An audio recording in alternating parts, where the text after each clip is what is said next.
महिलांचा विषय जिथे आला तिथे थोडासा हलगर्जीपणा शासन प्रशासन पोलीस यांच्याकडनं होताना मला प्रामुख्याने दिसतो आहे।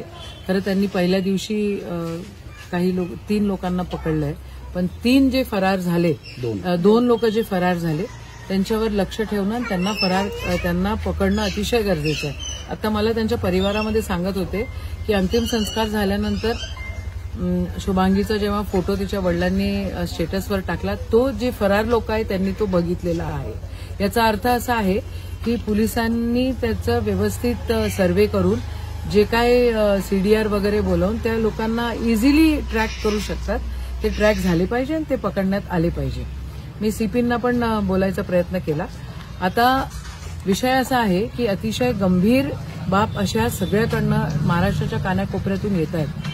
महिला आयोगानं डिव्हिजनल लेव्हलवर सुनावणी घेणं अतिशय गरजेचं आहे।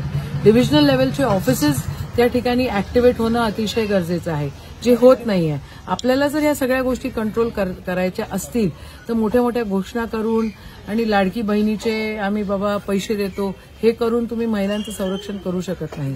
या ठिकाणी खऱ्या अर्थानं ज्या फॉर्मेशन्स आहेत, मग चाइल्ड राईट कमिशन असो, तुमचं महिला आयोग असो, त्यांना स्ट्रेंथन करण्याची अतिशय मोठी गरज आहे आणि याच्याकडे दुर्लक्ष होतं ही वास्तविकता आहे। शुभांगी तायवाडेचे जे कोणी गुन्हेगार आहेत त्यांना कडक शिक्षा झाली पाहिजे अशी आमची सगळ्यांची मागणी आहे।